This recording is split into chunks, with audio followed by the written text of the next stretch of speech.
Mi novia se quedó dormida mandándole mensaje a su ex. En vez de pelear, dejé una nota y desaparecí del mapa. No me arrepiento. Le escribió a su ex. Te extraño. Él no es nada comparado contigo. Luego dejó el celular sobre mi cama y se quedó dormida. Le tomé una captura. Dejé un post-it que decía dulces sueños y reservé un vuelo, uno que ella no podría rastrear. ¿Qué onda, gente? Solo pasaba por acá para agradecer rapidito. Ya más del 14% de ustedes están suscritos, y eso significa el mundo para mí. Si sos nuevo por acá y te gustan estas historias, únete a la familia haciendo clic en el botón de suscribirse. Rumbo a los 10,000. Esto pasó hace 2 semanas y todavía lo estoy procesando. Contexto primero. Yo, Diego, 27 años. Estaba saliendo con Vanessa, 24 años, desde hace unos 14 meses. Llevábamos unos 6 meses viviendo juntos en mi depa. Ella se mudó después de que se le venciera el contrato del suyo, diciendo que quería ahorrar mientras buscaba otro lugar. Todo bien, sin drama. Avancemos a lo que pasó hace 2 viernes. Llegué del trabajo como a las 7 de la noche, y Vanessa ya estaba en casa, copa de vino en mano, pidiendo comida de ese restaurante japonés caro que tanto le gusta. Nada fuera de lo común. Cenamos. Vimos unas cosas en Netflix, lo típico de pareja. Como a las 10 me dice que está muerta del cansancio y que se va a dormir temprano. Todo bien. Yo aún tenía unas cosas del trabajo que terminar. Me quedé en la sala con la laptop mientras ella se fue al cuarto. 1 hora después, terminé y fui al baño a lavarme los dientes. Entré al cuarto y ella ya estaba completamente dormida, roncando bajito. Su celular estaba boca arriba, justo de mi lado de la cama, con la pantalla todavía encendida y la conversación abierta. Normalmente no reviso celulares ajenos, privacidad y todo eso, pero el nombre arriba me llamó la atención. David. David es el ex de la uni, el tipo con el que salió 3 años, ese mismo del que todavía habla cuando toma de más. David esto, David aquello. Siempre me molestó, pero nunca dije nada. La conversación estaba abierta y se veían los últimos mensajes sin siquiera tocar el teléfono. Perdón, las cosas no han sido lo mismo desde que terminamos. Lo sé. Pienso mucho en ti. ¿Y tu novio actual? Te extraño. Él no es nada comparado contigo. Se me heló la sangre. Él no es nada comparado contigo. Él, soy yo. Hablaba del tipo que ha estado pagando el alquiler y la comida los últimos 6 meses. Me quedé parado como 30 segundos solo mirando la pantalla. Y entonces hice algo que nunca había hecho. Memoricé cada palabra. No para confrontarla o hacer escándalo, sino para estar seguro de que no me lo estaba imaginando. Deslicé hacia arriba. Eso venía desde hace semanas. No era una charla casual. Era una relación emocional completa. Quisiera que todo fuera distinto. Tal vez aún pueda hacerlo. No soy feliz aquí. Te mereces algo mejor. Página tras página de esta payasada. Mientras ella vivía en mi depa, comía mi comida, dormía en mi cama. Volví a dejar el celular en el mismo lugar y fui a la cocina. Me preparé un trago y me senté en la barra, pensando. La mayoría de los tipos la habría despertado a los gritos. Le habría tirado sus cosas al pasillo. Armaría un escándalo. Pero ese no es mi estilo. Abrí mi laptop, entré en una pestaña de incógnito y compré un pasaje a Monterrey, saliendo el sábado a las 6 de la mañana. Solo ida. Lo pagué en efectivo por un sitio que no guarda historial de reservas. ¿Por qué Monterrey? Un amigo de la universidad, Mauricio, vive allá. Tiene una constructora y siempre dice que necesita un gerente de proyectos. Puedo hacer unos frilos con él mientras pongo mi vida en orden. Fue un buen timing. Sentí que el suelo se me abría bajo los pies cuando leí esas palabras. No es nada comparado a ti. Vanessa dormía, su respiración pausada y tranquila. Y yo me quedé en silencio, temblando, observando el celular encendido. Era un momento congelado en el tiempo. La sala, el reloj marcando una hora cualquiera, y yo en el umbral del final de todo. Durante 30 segundos estuve parado, sin respirar, solo escuchando mis latidos. Sabía que, si reaccionaba impulsivamente, lo perdería todo, así que respiré hondo. Apagué el celular con cuidado y lo coloqué exactamente donde lo había encontrado, encima de la cama, al lado de ella. Lo único que hice antes de salir fue agarrar una hoja de post-it amarilla y con tinta azul escribí Dulces Sueños y lo dejé sobre la almohada. ¿Venganza? No aún. Era la señal de que yo estaba despertando. Volví a la cocina, me serví un trago largo y me senté. Fue ahí, con el cristal vibrando contra mi labio, que tomé la decisión más radical de mi vida: desaparecer. Si quería vencerla, necesitaba desaparecer primero. No confrontarla, no suplicarle, no humillarla. Desaparecer. Abrí una pestaña de incógnito en mi portátil y empecé la búsqueda. vuelos desde Madrid. La idea de Monterrey, México, tan lejana, tan diferente, me aterraba y me excitaba. Pensé en Mauricio, mi amigo de la universidad, recién mudado allá con una pequeña empresa de proyectos. Podría visitarlo, respirar lejos de todo, planificar sin ruido. Compré el pasaje. Salida el sábado a las 6 de la mañana, sin retorno. Pagué en efectivo, sin dejar rastro bancario. Luego, guardé la tarjeta y el recibo en un sobre dentro de mi zapato. Era planificado al extremo. Ni siquiera sabía si cerraría la cuenta conjunta de Netflix o dejaría una nota. Nada.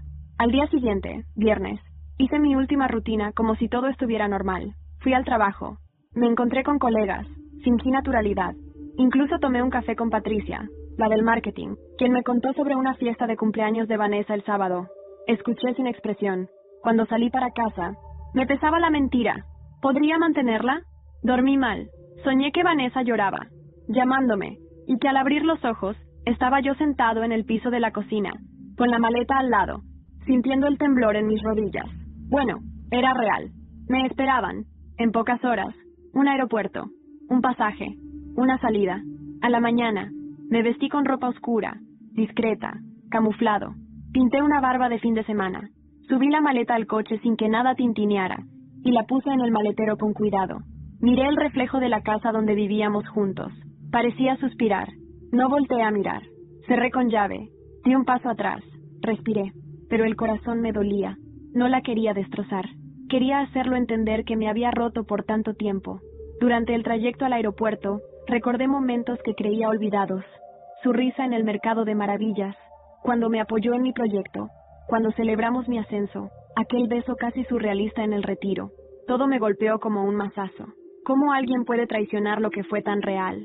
En la fila de embarque, sentí esa presión en el pecho, el miedo, el alivio, la culpa. Saqué el celular, vi el chat guardado en el escritorio. Lo borré. No quería pruebas. Cerré los ojos. Dulces sueños, susurré, recostando la cabeza contra la silla. Y respiré.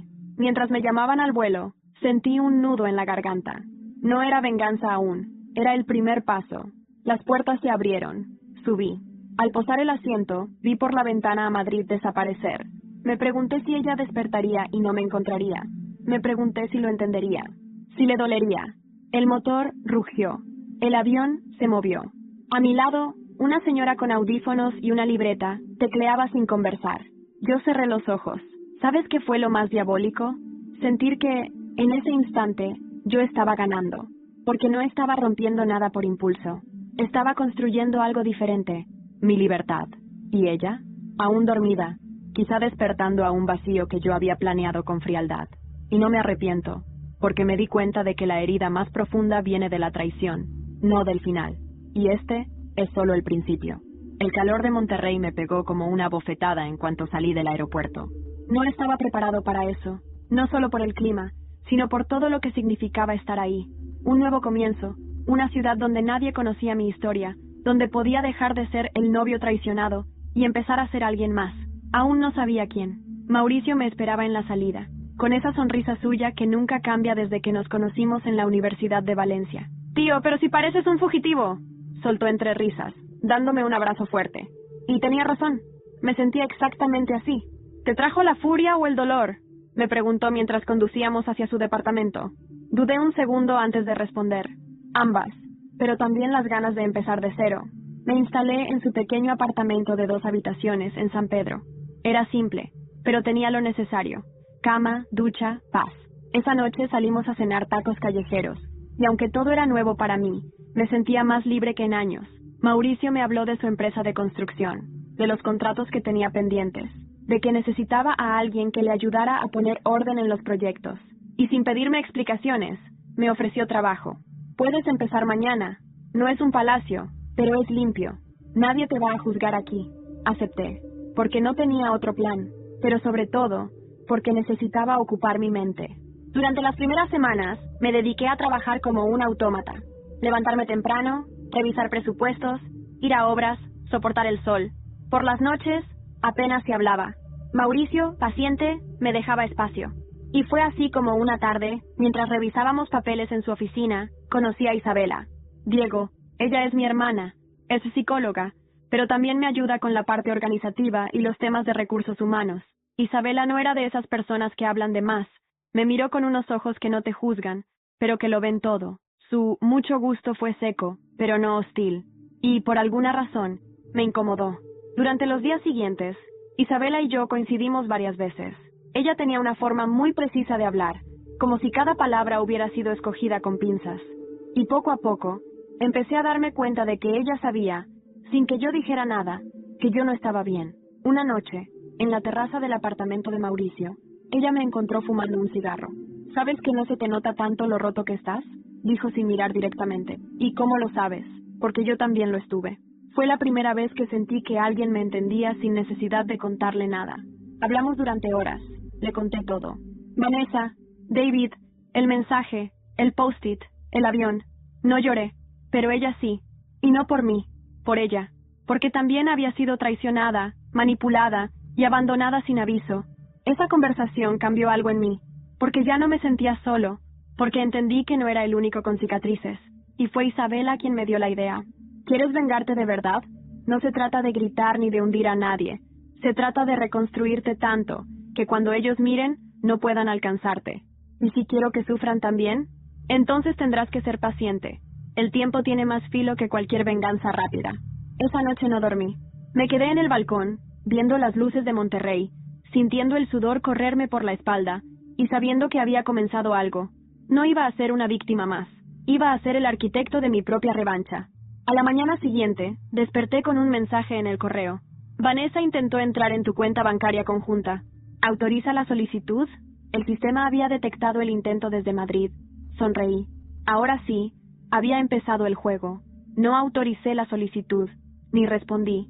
Solo la dejé ahí, congelada en la bandeja de entrada como una herida mal cerrada.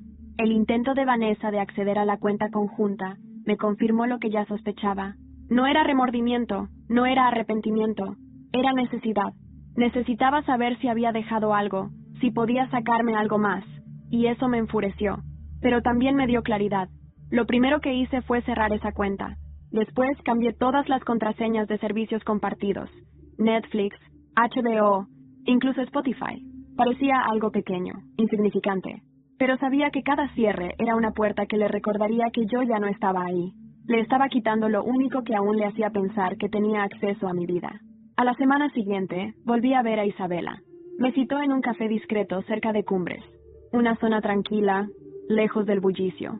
Llevaba una carpeta con documentos y una libreta. Sabía que no iba a ser una conversación cualquiera. «Has dicho que quieres que ellos sufran», empezó ella. «Entonces necesitas entender cómo piensan». Pasó la carpeta hacia mí. Dentro había un perfil psicológico de Vanessa. No pregunté cómo lo había hecho. Solo leí. Manipuladora emocional. Narcisista de ciclo encubierto. Tendencia a construir dependencia emocional en sus parejas. Comportamiento repetitivo con exparejas. Patrón claro de sabotaje afectivo. Esto no lo inventé, dijo. Todo lo que está ahí lo saqué de tu historia. Y de otras historias que encontré. ¿Otras historias? Una chica en Barcelona. Un chico en Salamanca. Todos con el mismo patrón. Todas historias donde ella dejó cicatrices profundas. Mi cabeza se llenó de ruido. No era solo yo. No era especial. Solo era uno más en su cadena de destrucción. Ella juega con las emociones como si fueran fichas de ajedrez, continuó Isabela. Pero hay algo que nunca cambia. Su necesidad de validación. Si la pierdes de vista, muere. Si no tienes reacción, colapsa. En ese momento, algo se encendió en mí. Ya no quería simplemente alejarme. Quería diseñar algo que la expusiera. No con violencia, no con gritos, con hechos. Pasé días planeando, investigando. Hablé con viejos amigos. Rastreé antiguos contactos que Vanessa había dejado tirados. Poco a poco, empecé a construir un pequeño archivo. Nada ilegal. Solo la verdad. Conversaciones, testimonios, detalles que ella preferiría que nadie recordara. Y entonces llegó el cumpleaños de Vanessa, la fiesta que había organizado con tanta anticipación. Vi fotos en redes sociales. Fue en una finca en las afueras de Madrid. Ella sonreía, rodeada de gente, fingiendo que todo estaba bien. Pero lo que no sabía era que uno de los presentes, uno de los amigos que compartíamos, tenía en su bolsillo un sobre. Dentro, impresiones de sus conversaciones con David. El mensaje exacto que vi en su móvil, con fecha, hora, captura de pantalla. Ese sobre se lo entregaron en silencio, sin notas, sin firma. Solo eso. Esa noche, Vanessa no publicó más fotos. Ni una sola historia. Ni un agradecimiento. Silencio total. Yo estaba en Monterrey, en una terraza con Mauricio e Isabela, comiendo pizza, cuando recibí un mensaje. ¿Cómo pudiste hacerme esto? La ironía me hizo reír. Ella me preguntaba a mí cómo podía hacerle eso. No respondí, porque esa era la mejor respuesta.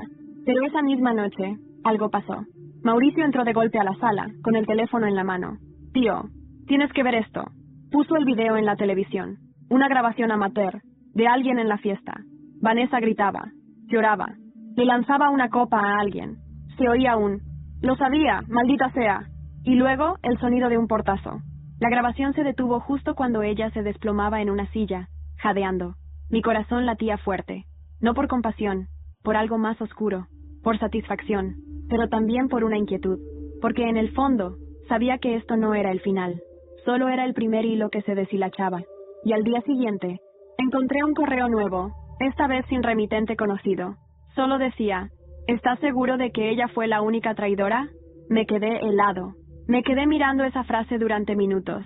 ¿Estás seguro de que ella fue la única traidora? La leí tantas veces que parecía empezar a desfigurarse. No había remitente claro, no había firma, ni rastro. Solo eso. Una frase que se coló como un cuchillo por la espalda. No sabía si era una trampa, un mensaje de Vanessa, o si alguien más había estado jugando conmigo desde antes. Pero algo en mí cambió, porque hasta ese momento, todo en mi cabeza giraba en torno a Vanessa y David.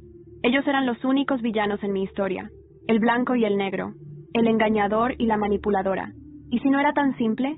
¿Y si había más piezas en el tablero? Esa misma noche, después de darle vueltas durante horas, decidí escribirle a Patricia, la del marketing. Había sido una amiga cercana. Fue quien me mencionó la fiesta de cumpleaños de Vanessa. Le mandé un mensaje corto. ¿Podemos hablar? Necesito aclarar algo que me está rondando la cabeza. Tardó en responder, pero al día siguiente, me citó en una videollamada. Su rostro apareció cansado, con el pelo recogido a medias y sin maquillaje. No parecía sorprendida al verme. Diego, no sé qué estás buscando, pero si es paz, no la vas a encontrar escarbando en cosas viejas. No estoy buscando paz, Patri, solo la verdad. ¿Sabías lo de Vanessa y David?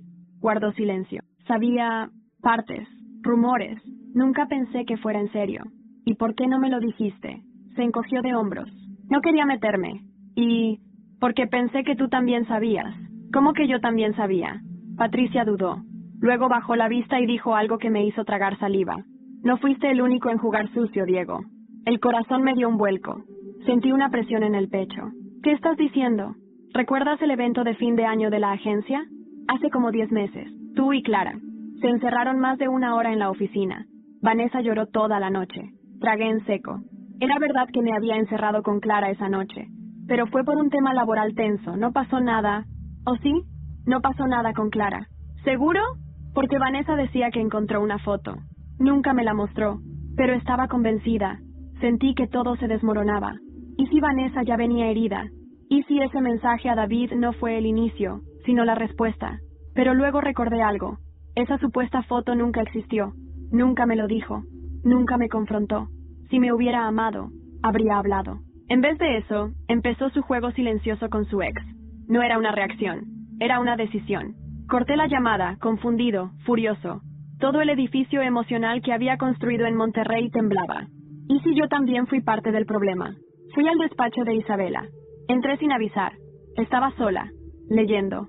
¿Crees que puedo estar equivocándome de enemigo? Le solté. Ella levantó la vista, tranquila. A veces los enemigos están en el espejo. Me quedé quieto. Sentí que me faltaba el aire. Pero también hay personas que te manipulan para que te creas el villano de una historia que no escribiste. Ella se levantó, se acercó, y me tocó el hombro. Tú no rompiste el pacto, pero sí lo dejaste morir lentamente. Me fui a casa esa noche con la cabeza hecha un laberinto. Por primera vez, no sentía odio. Sentía un peso, la duda, el remordimiento. Y mientras me servía un whisky, sonó mi móvil. Era Mauricio. Me pedía que bajara al garaje. Tenía que mostrarme algo urgente. Cuando bajé, lo encontré al lado de su coche, con el maletero abierto. Mira esto, dijo. Dentro había una caja, una de mis maletas antiguas, y un sobre encima, con mi nombre. Esto llegó por correo, sin remitente. Lo dejaron en la recepción. Dice que es para ti. Abrí la caja con las manos temblando. Dentro, encontré mis viejos cuadernos de la universidad y una carta. La carta estaba escrita con una letra familiar, muy familiar. Era de David, y empezaba así: no soy el monstruo que crees. No todo fue como te contaron. Me senté en el suelo del garaje, la carta de David en las manos, temblando como si estuviera hecha de dinamita. Mauricio se agachó a mi lado, pero no dijo nada. Solo me miraba con una mezcla de curiosidad y preocupación. La abrí. Diego, sé que encontrar esta carta te va a descolocar, pero necesito que la leas hasta el final. No escribo para justificarme. Escribo para que entiendas que fuiste parte de algo mucho más grande de lo que pensabas. Mis manos sudaban. El sudor hacía que la hoja se arrugara entre mis dedos, pero seguí. Vanessa no solo jugó contigo, también lo hizo conmigo. Me buscó cuando tú aún estabas con ella, y me dijo cosas que me hicieron pensar que ella estaba siendo manipulada. Me dijo que tú la controlabas, que la seguías, que le gritabas por cosas mínimas, que la habías engañado. Y yo le creí. No tenía razones para dudar de ella. Me detuve. No entendía nada. ¿Qué clase de versión paralela había vendido Vanessa? ¿Y por qué alguien como David, que me había desplazado de mi propia relación, estaba ahora buscando redención? Seguí leyendo. No supe toda la verdad hasta hace unas semanas. Recibí una llamada anónima. Me dijeron que mirara bien las fechas de nuestros mensajes, que comparara los patrones. Lo hice. Descubrí que ella nos decía lo mismo a los dos, que mentía con la misma facilidad con la que respira.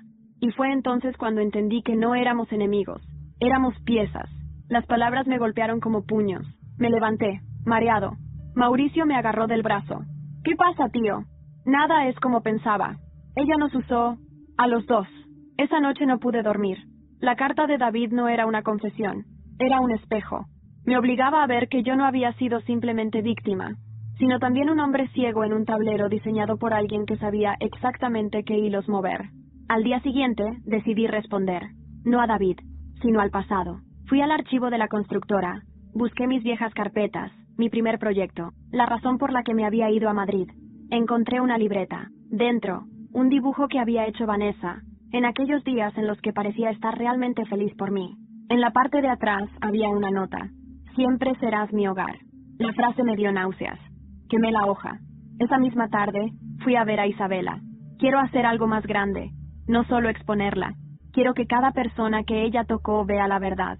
Isabela me miró en silencio. ¿Estás seguro de que eso te va a liberar? No. Pero va a evitar que lo vuelva a hacer. Ella asintió lentamente. Entonces necesitas algo que llegue a muchos. Algo que no parezca venganza, que parezca redención. Y fue ahí cuando lo concebimos. Un libro. Una historia basada en hechos reales, pero sin nombres, sin acusaciones directas.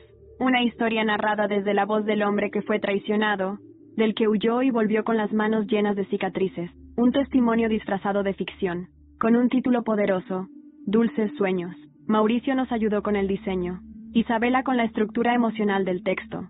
Yo escribía cada noche como si me sangraran los dedos, recordando, reviviendo, reconstruyendo. Y cuando por fin terminé el primer borrador, lo mandé a una editorial independiente. En menos de una semana, lo aceptaron. Querían lanzarlo como parte de una colección de historias reales camufladas de literatura.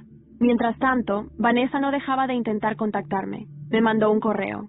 Si querías verme sufrir, lo lograste, pero al menos sé que aún piensas en mí. La respuesta fue el silencio, como siempre. Hasta que una mañana, mientras revisaba los avances de la publicación, recibí una llamada de Mauricio. Tienes que ver esto. Está en las noticias. Puse el canal local. Un despacho informaba que David había sido arrestado. Fraude. Documentación falsa. Uso de recursos de su antigua empresa para fines personales. Y entre los documentos incautados, había mensajes de Vanessa, en los que lo inducía a usar su posición para obtener fondos. Estaba implicada. Y la policía ya tenía su nombre. Me quedé mudo. Ahora ya no era solo emocional. Era penal. Y eso solo era el principio. Las noticias no dejaban de repetirlo. David Morales, exdirector comercial de Artivex S.A., ha sido detenido por delitos financieros. Se investiga la participación de una tercera persona que habría influido en sus decisiones. Fuentes cercanas apuntan a una expareja sentimental con vínculos personales y financieros, Vanessa. No la nombraban directamente, pero todos los caminos llevaban a ella. Me senté frente al televisor con una taza de café en la mano, mirando las imágenes en bucle. David, esposado, cabizbajo, entrando a un coche policial. Me sorprendió el nudo que se me formó en la garganta. No por compasión, por ironía. por la certeza de que todo se estaba cayendo, pieza por pieza, tal como debía caer. El teléfono no dejó de sonar ese día. Correos, mensajes anónimos, incluso llamadas desde números españoles que no reconocía. No respondía nada, solo a uno, el de Isabela. ¿Ya lo viste, no? Sí, y no sé si debería sentirme triunfante o sucio. Eso se llama conciencia. No estás acostumbrado a ganar. Me hizo reír. Era cierto.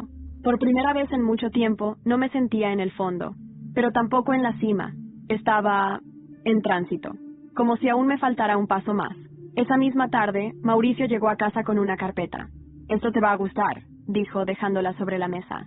Eran capturas, testimonios, documentos que alguien le había enviado anónimamente, ex compañeros de Vanessa, gente que había trabajado con ella, algunas personas que incluso yo conocía de vista. Todos compartían la misma historia, relaciones tensas, manipulaciones, pequeñas estafas emocionales y económicas. Todo documentado. ¿Y esto para qué?, pregunté, abrumado. Para que si te lo propones, no solo la expongas en tu libro, también puedas hacer que pierda todo el entorno que la protegía. No respondí, porque dentro de mí aún luchaba una voz que me decía que ya era suficiente, pero esa voz se apagó 2 días después. Vanessa me llamó, desde un número nuevo, y por primera vez contesté. ¿Qué quieres? Solo escuchar tu voz, saber si todo esto fue idea tuya. ¿Qué todo esto, Vanessa? ¿Tu caída? ¿Tu ruina? No, eso lo sembraste tú sola. David está en la cárcel, y tú estás al borde. ¿Qué esperabas? Hubo un silencio largo al otro lado. Luego, su voz cambió. Ya no era suave, era tensa, dolida. Tú no eras así. No lo era. Tú me hiciste así. ¿Y te sientes mejor ahora? Sí, corté. No le di espacio para victimizarse, y esa fue la conversación más liberadora de mi vida. El libro, mientras tanto, seguía avanzando. La editorial propuso una fecha de publicación. 14 de febrero, Día del Amor. Ironía pura. Pero acepté, porque era perfecto. Y para promocionarlo, grabamos un pequeño video donde yo contaba, sin dar nombres, el resumen de una traición emocional que llevó a una reconstrucción personal. Lo subimos a redes. Se volvió viral en menos de 48 horas. Miles de mujeres y hombres comentaron. Gente que había sido traicionada. Personas que reconocieron patrones similares. Otros que sospechaban de sus propias parejas. Gracias por decir lo que muchos no sabemos cómo contar, decía un mensaje. Me abriste los ojos, decía otro. Pero entre todos, uno me heló. Yo también fui víctima de ella. Pero ahora sé que no estoy sola. Venía desde Sevilla. Firmado por una tal Laura S. Vanessa, había hecho esto muchas veces. Y ahí lo supe. No podía parar. Tenía que llevar esto hasta el final. A la mañana siguiente, Isabela me citó en su consultorio. Había recibido una llamada anónima. Una mujer. Dijo ser madre de Vanessa, y que quería hablar conmigo. Isabela no supo qué decir. Solo me miró. Dice que hay algo que necesitas saber sobre ella. Algo que nadie más sabe. Mi corazón latía fuerte. No era miedo. Era anticipación. Porque si algo me quedaba claro, era que cada sombra de Vanessa escondía un secreto. Y estaba a punto de encontrar uno que cambiaría todo. No dormí esa noche. La idea de encontrarme con la madre de Vanessa era como abrir una caja que alguien había sellado con cadenas. Una parte de mí quería huir, mantener la distancia, seguir con mi plan de reconstrucción sin volver atrás. Pero otra parte, esa parte más oscura, más curiosa, necesitaba respuestas. Isabela organizó la reunión en su consulta privada, un lugar neutro, profesional. No quería que esto se sintiera como un ajuste de cuentas, sino como una confrontación con la verdad. La madre de Vanessa llegó puntual, alta, elegante, de unos 60 años, con un rostro cuidadosamente maquillado que no ocultaba la rigidez en sus gestos. No era cálida, no me saludó con afecto, me estudió, como si quisiera comprobar si yo era digno de lo que iba a decirme. Me llamo Irene. Supongo que no esperabas conocerme en estas circunstancias. Asentí. No dije nada. No estoy aquí para defender a mi hija. Estoy aquí para advertirte. La palabra me sorprendió. Advertirme. ¿Advertirme de qué? Vanessa no es solo manipuladora, Diego. Es peligrosa. Isabela se tensó. Me miró, pidiendo calma. Irene continuó.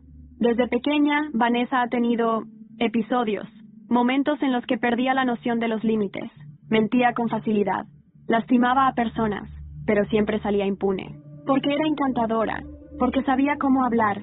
Incluso en la escuela, logró que expulsaran a una compañera por algo que ella misma había hecho. Me costaba imaginar a Vanessa de niña, pero las piezas encajaban. Su habilidad para manipular, su forma de escapar sin culpa. ¿Y nunca la llevaron a terapia? ¿Nunca intentaron ayudarla? Irene suspiró. Sí, pero ella aprendió a usar la terapia para esconderse mejor. Decía lo que los psicólogos querían escuchar. Engañó a todos, incluso a mí, hasta que se detuvo. Bajó la mirada, hasta que lo hizo con su propio padre. Un silencio helado cayó sobre la sala. ¿Qué le hizo? Irene se retorció las manos. Su voz tembló. Lo destruyó. Inventó que él le había puesto cámaras en el cuarto, que la vigilaba. Le destrozó la reputación. El hombre murió de vergüenza. Se fue de casa. Nadie volvió a saber de él. Me sentí como si me hubieran lanzado un balde de hielo. Y todo era mentira. Totalmente. Pero cuando descubrí la verdad, ya era tarde. Y desde entonces me alejé de ella, porque entendí que Vanessa no amaba, solo utilizaba. Irene se levantó, y antes de salir, dijo una última frase. Tú tuviste suerte. Saliste a tiempo. No dejes que te arrastre de nuevo. Y se fue. Isabela cerró la puerta en silencio. Nos miramos. No hacía falta decir nada. Esa tarde, me senté frente a mi portátil. Reescribí el último capítulo del libro. Ya no era sobre redención, era sobre advertencia. Una señal para cualquiera que pudiera cruzarse con alguien como ella. Una forma de cerrar el círculo. De dejar algo más que cicatrices. El 14 de febrero, el libro salió a la venta. Se agotó en 36 horas. Pero lo más inesperado llegó una semana después. Isabela llegó corriendo a casa, con el móvil en la mano. Me lo tendió. Diego, tienes que ver esto. Era un correo nuevo. Sin asunto. Sin remitente. Un video adjunto. Lo abrí. Era una grabación de una cámara de seguridad. Fecha. Hace 2 semanas. Lugar. Un hotel en Madrid. Aparecía Vanessa, reuniéndose con un hombre que no era David. Ni yo. Ni nadie que conociera. La imagen era clara, pero el audio lo era más. Está cayendo justo como planeamos. No sabe que fue usado. Mi mundo se congeló. Yo no había sido solo una víctima. Había sido un instrumento. Vi el video una y otra vez, cada vez más despacio. Vanessa sentada en ese sillón, cruzando las piernas como quien no teme nada. Su sonrisa torcida, el tono de su voz, segura, relajada, cruel. Frente a ella, un hombre de unos 40 y tantos, trajeado, pelo corto, elegante. Nunca lo había visto. Está cayendo justo como planeamos. No sabe que fue usado. Esas palabras eran un puñetazo en el estómago. Me giré hacia Isabela, que seguía de pie, inmóvil, con el rostro lívido. ¿Tú sabías algo de esto? Ella negó con la cabeza. Estaba tan en shock como yo. El archivo no tenía datos del remitente, pero estaba claro que alguien quería que lo viera. Y que ya no se trataba solo de una traición emocional. Era una conspiración. Una red de manipulación que me había tenido en el centro, como si fuese el peón de un juego que no sabía que se estaba jugando. Necesitamos saber quién es ese hombre, dije. Y por qué yo era parte de este plan. Isabela activó todos sus contactos. Usó sus redes, su formación, su instinto. Me conectó con una amiga experta en análisis de rostro. Mientras tanto, yo escarbé todo lo que tenía sobre Vanessa. Fotos, documentos, viejas agendas, correos. Busqué algo, cualquier cosa que me conectara con ese hombre. 3 días después, tuvimos un nombre. Arturo Linares, director de una empresa de tecnología médica. Multimillonario, casado, 2 hijos. Conocido por su apoyo económico a campañas políticas en España. Y expareja de Irene, la madre de Vanessa. Todo empezaba a tomar forma. Vanessa había sido usada, pero también era parte del plan. Arturo tenía razones para acercarse a mí. Hace 1 año, había rechazado una oferta suya para construir una sede de su empresa en Madrid. Fue algo público. Yo trabajaba en una firma de arquitectura entonces. Le ganamos el contrato a otra empresa, la de su primo. Tal vez, solo tal vez, me habían convertido en un objetivo. Todo el dolor que sufrí, la destrucción de mi relación, la huida, el exilio emocional, ¿era parte de un castigo? Con la ayuda de Isabela, logramos identificar otra pieza. El abogado que asistía a Arturo era el mismo que años antes representó a Vanessa en un proceso menor de acoso en la universidad. Un hombre vinculado a la familia desde hace tiempo. Todo estaba conectado. Me senté con Isabela en el sofá, sin palabras. Ella me tomó la mano. Su mirada no era de lástima, era de rabia. Te querían destruir, y casi lo logran. No van a salirse con la suya. ¿Qué vas a hacer? Contar todo. Cada nombre, cada conexión. Pero no en el libro. No entre líneas. Esta vez con nombres y apellidos. Isabela dudó. Eso puede traerte consecuencias legales, Diego. Entonces que vengan, porque si me caigo, será gritando la verdad. Esa misma semana, comencé a escribir una segunda obra, no una novela, un ensayo, un documento testimonial. Junté pruebas, declaraciones, consulté con abogados. Publicarlo era un riesgo, pero era el único camino que me quedaba. Y fue justo cuando estaba a punto de cerrar el primer borrador que Mauricio apareció en mi puerta.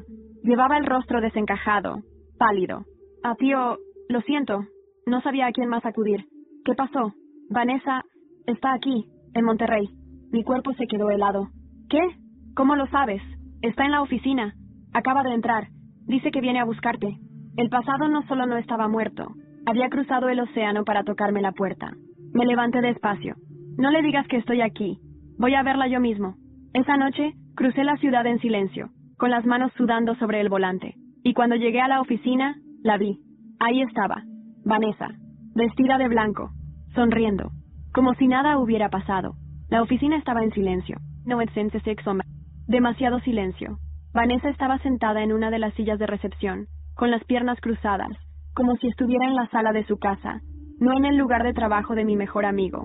Llevaba un vestido blanco, corto, sin mangas, y una chaqueta sobre los hombros, el pelo recogido en una coleta alta. Se giró apenas me vio, y sonrió. Sabía que vendrías. No contesté. Solo cerré la puerta detrás de mí y caminé hacia ella. Sentí que cada paso era una batalla contra mí mismo, contra todo lo que quería gritar, destruir, soltar, pero no podía darle eso. No a ella, no ahora. ¿Qué haces aquí?, pregunté, manteniendo la voz firme. Quería verte, en persona. No podía dejar las cosas así. Después de todo lo que hiciste, de todas las mentiras, de las manipulaciones, del video con Arturo Linares, ahí, su expresión cambió por primera vez. Sombra, frío. Veo que ya sabes todo.